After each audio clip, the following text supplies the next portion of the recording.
The amount of information that's been created from the dawn of humanity, since human beings walked this planet to the year 2003, which is only, what, a decade and a half ago?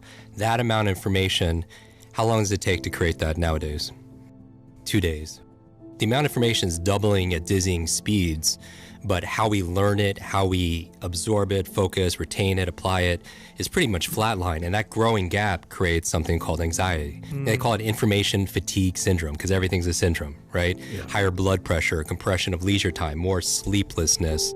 Because we live in an age where, electric cars and spaceships that are going to Mars, but our vehicle of choice when it comes to learning and education is like a horse and buggy. Like the education system has not, we all grew up with the 20th century education that prepared us for a 20th century world, which at the turn of the 20th century was working in farms and factories. And that's what the education was. It was assembly line, cookie cutter, one size fits all. But now we live in a world where the world's changing so much. Someone graduating school today is going to have 8 to 14 different careers. Can you imagine that? Not jobs, but different careers, because we don't know where the world's going to be. So your ability to outlearn, outthink, outperform, that's your greatest advantage. If there's one skill to master in the 21st century, it's your ability to learn rapidly, to be able to keep up. So digital overload. The second digital supervillain today that I think is a health threat to everyone listening, whether you're an entrepreneur, you're a parent, you're a high achiever, is this thing called digital distraction. Think about all the social media alerts, the app updates. Our minds are being fried because we're getting these dopamine fixes all the time. Do you know how often the average person opens up Instagram? It's now 150 times. And then if you guys are opening up less, that means somebody's opening up a whole lot more. But that's by design, right? Because every like, share, comment, you get this dopamine flood, and it drives our habits and our addiction, if you will. And we talk a lot about routines, and now we're going to talk about how to jumpstart your brain, morning routine, evening routines, because really the success that everyone is desiring, it's hidden in our daily habits. Right? First, you create your habits, and then your habits create you. But one of the things that a bad habit, the most successful people, they have their to-do list, and we all have our to-do list. But I've also noticed that some of the highest achievers, they have a not to-do list. You know what I mean? They have a list of non-negotiable things they will not indulge in because, we've all read the book Good to Great. You say no to good so you can say yes to great, right? And a lot of times when you get more and more successful, you suffer from this opportunity stress. Right, you get more and more offers, more and more opportunity, and you can't say yes to everything. And that's a big challenge because then you have so many windows open on your computer. And even if they're minimized, they still take up energy and they still take up space and memory. And you wonder why you're fatigued all the time. You wonder why you don't have the mental energy to do the things that you need to be able to do. So digital distraction, and on the top of your not to-do list should be not checking your phone in the first thing in the morning. And I know everyone's listening to me and automatically so many people are just like, oh my God, I hate this guy. But the first hour of the day, the reason why you don't want to pick up your phone is because, and we're all guilty of this, is because it rewires your brain for two things. Number one, it rewires your brain for distraction.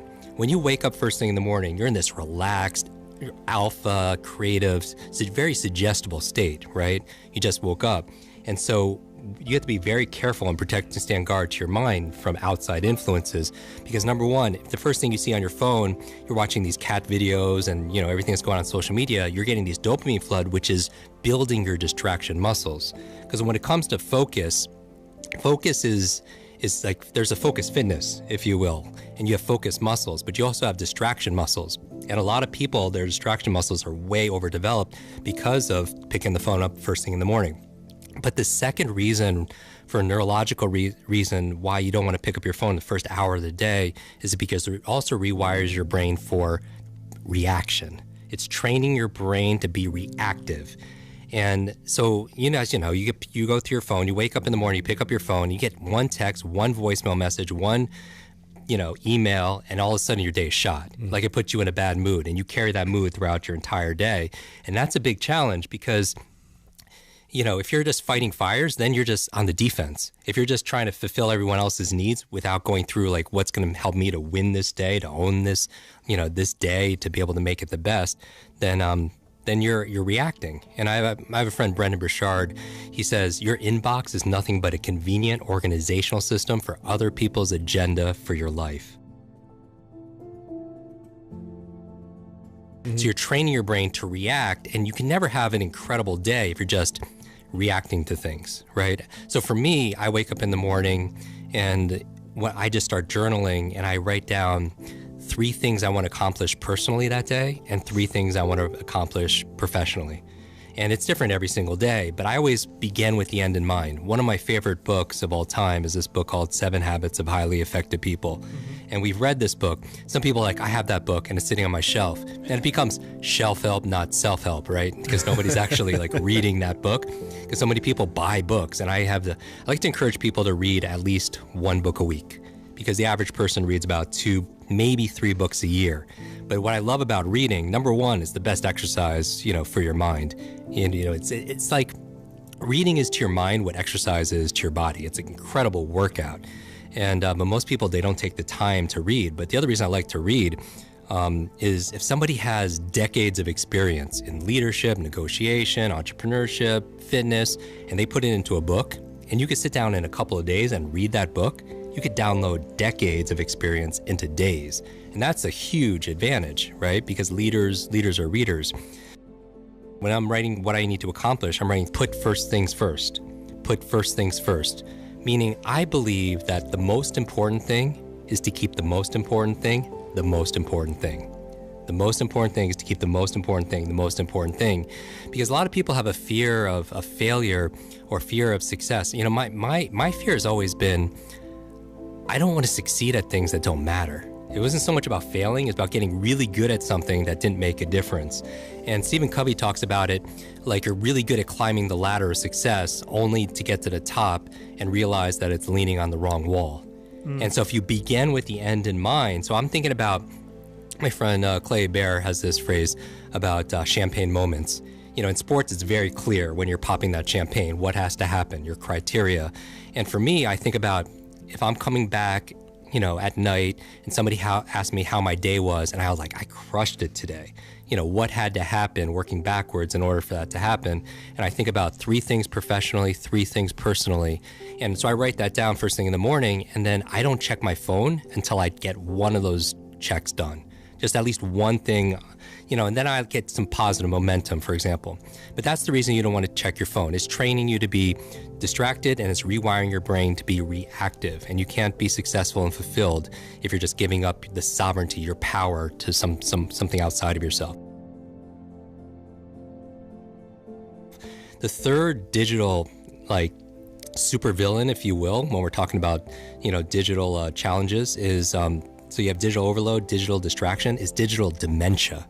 Have you heard this term yet? No. You're going to hear this a lot in healthcare. It's basically where we're outsourcing our brains, our minds to our smart devices. Oh, this is why I can't remember anybody's phone number. Exactly. Yeah. I mean, how many phone numbers did you know growing up as a all kid? of them. All of them. Literally all of them, because we had to, right? Yeah. And how many phone numbers do you know right now? 2. But the old ones that don't that the I ones knew that when I don't was a matter kid. anymore. Mine and my wife's, yeah. Exactly. So 1 or 2. There could be somebody you're texting or calling every single day, and if your phone was dead or if you didn't have it with you, you wouldn't honestly know what that number is. No. And here's the thing. I don't want to memorize 500 phone numbers. Nobody wants to do that, but we've lost the ability to remember one phone number. We've lost the ability to remember a conversation, somebody's birthday. I mean, I feel like absent-mindedness. I mean, how many people feel like senior moments are coming too early? It's like you walk into a room and you just forget why you're there. Or you open up the refrigerator. You go to the store to buy one thing and you come back with 2 bags full of things, except for that one thing you went to, get there. Or you can't remember if you're in the shower, you can't remember if you shampooed your hair. And I believe 2 of the most costly words in life and in business are I forgot. I forgot to do it. I forgot to bring it. I forgot that conversation. I forgot that meeting. I forgot what I needed to say. I forgot that name. I mean, I think number 1 business etiquette, networking skill there is remembering people's names. We don't realize how much time we're spending on these devices, right? When you go and you actually look at the numbers, when you look at your phone and you look at somebody's spending 24 hours a week, on social media or whatever it is. I mean, people always say, oh, I have no time to read or I have no time to work out. It has nothing to do with time management. It's all priority management.